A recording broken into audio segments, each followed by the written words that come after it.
बीच एक बड़ी खबर है। दिल्ली विधानसभा चुनाव को लेकर बोले एमपी सीएम, दिल्ली में बीजेपी की सरकार बनने वाली है। केजरीवाल ने सिर्फ झूठ पर झूठ बोला है। केजरीवाल ने दिल्ली के वोटर का अपमान किया है। जेल जाने के बावजूद केजरीवाल सीएम बने रहे। केजरीवाल को दिल्ली की जनता सबक सिखाएगी, आपसे अपने अपमान का बदला लेगी जनता। बड़ी जानकारी आपको दे रहे हैं दिल्ली विधानसभा चुनाव को लेकर। मुख्यमंत्री ने कहा कि दिल्ली में बीजेपी की सरकार बनने वाली है। दिल्ली में 26 साल से सूखा है भारतीय जनता पार्टी के लिए। दिल्ली चुनाव को लेकर अब चुनाव की घोषणा होने ही वाली है। 26 साल से सूखा है विधानसभा के अंदर, बीजेपी की सरकार नहीं बन पाई है। क्या लगता है आपको? आपके नजर में एक थोड़ी चीज अटक रही, मैं बताता हूं।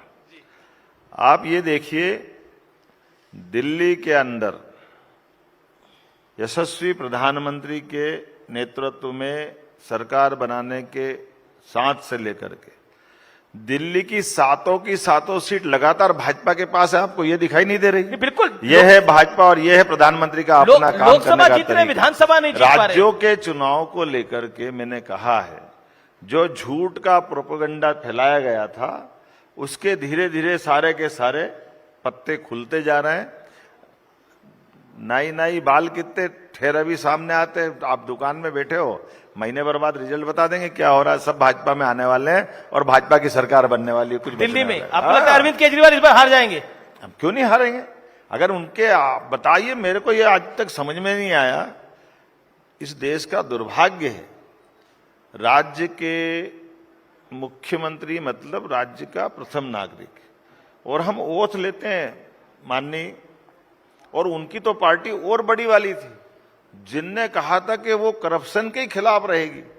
लेकिन इतने बड़े आरोप लगने के बाद किस भाव से वो जेल में रहते हुए मुख्यमंत्री रहे, ये उनका सवाल नहीं था। माफ करना, ये दिल्ली के एक एक वोटर का अपमान उनने किया है कि हमने इसलिए नहीं दिया था वोट कि हमारे वोट में जाने वाला जेल काटे और बेशर्मी से इस्तीफा नहीं दे। इसका हिसाब दिल्ली की जनता चुकता करेगी, ये मैं गारंटी दे सकता हूं। पर कहीं संविधान में तो लिखा नहीं हुआ कि आप जेल जाएंगे तो इस्तीफा देना चाहिए। तो संविधान में ये भी नहीं लिखा था कि वो शपथ लेकर के किसी बेशर्मी पे किसी सीमा तक चले जाएंगे।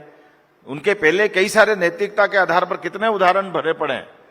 आप बताइए, हमारी पार्टी के राष्ट्रीय अध्यक्ष माननीय लालकृष्ण आडवाणी जी अभी हैं, केवल लाल डायरी में नाम लिखा था, वो भी पूरा नहीं लिखा था। एल के का अर्थ कुछ भी निकल सकता था, लेकिन उन्होंने ऐसी बात पे से अपने सांसद पद से भी इस्तीफा दिया, राष्ट्रीय अध्यक्ष पद से भी इस्तीफा दिया। उन्होंने कहा मुझे नहीं रहना जब तक मैं निर्दोष साबित नहीं हूं। ये उदाहरण उनको दिखना चाहिए था। हमारी पार्टी के एक नहीं 50 उदाहरण ऐसे भरे पड़े, लेकिन न तो वो कांग्रेस के ना बीजेपी के, किसी उदाहरण के बजाय उनने कहा कि ये संविधान की गलियां ढूंढते हुए, ये वही लोग थे जिनने कहा था मैं बंगला नहीं लूंगा, बंगला लिया, मैं गाड़ी नहीं लूंगा, गाड़ी ले ली, मैं अपने घर वालों को किसी को आगे नहीं करूंगा, मालूम पड़ा किसको आगे किया, मैं किसी हालत में करप्शन बर्दाश्त नहीं करूंगा। सबसे बड़ा आरोप क्या लगा है, आज जमानत पे कौन है, मैं जमानत नहीं लूंगा, जमानत लेके क्यों बाहर आ गए। मैं लंबी फेहरिस्त बता सकता हूं, लेकिन मुझे लगता है कि उन पे बोलना भगवान बताए, उनकी आत्मा जाने और वो जाने। अपन अपने राज्य से मतलब अपने क्या लेने देना, जनता अपने आप हिसाब चुकता कर देगी। जी, तो मतलब आप आश्वस्त है दिल्ली में इस बार बीजेपी की सरकार आ गई है। वो भी बहुत सारी घोषणाएं कर रहे हैं। मैंने कहा कि यशस्वी प्रधानमंत्री के नेतृत्व में पूरे देश के अंदर सभी राज्यों में सरकार बन रही है जी। तो दिल्ली में तो आज के दौर में अत्यंत आवश्यक है। जैसे दिल्ली के कल परसों प्रधानमंत्री ने जो शब्द बोला है कि वो चाहते तो अपना भी शीश महल बनाते, लेकिन उनने अपना खुद का मकान नहीं बनवाया। इस देश के अंदर 4 करोड़ गरीबों के मकान बनाए। ये है प्रधानमंत्री नरेंद्र मोदी जी का अपना विजन और ये उनका तरीका। वो 3 करोड़ नए बनाने का संकल्प भी ले लिया। क्या गरीब गांव का, क्या गरीब शहर का, सारे लोगों के जीवन बदलने के लिए अगर काम कर रहे हैं तो दिल्ली अलग थोड़ी है। दिल्ली के लिए तो सबसे ज्यादा प्रेम है। आज दिल्ली के अंदर यमुना साफ नहीं हुई है, पाप किसके माथे? इन्होंने ही गए बार चुनाव में सब कहा था कि बस ये 5 साल कम पड़ गए, अगले 5 साल में दिल्ली की यमुना जी बिल्कुल ऐसा लगेगा कि जैसे वहां हिमालय से निकल रही यमुना जी।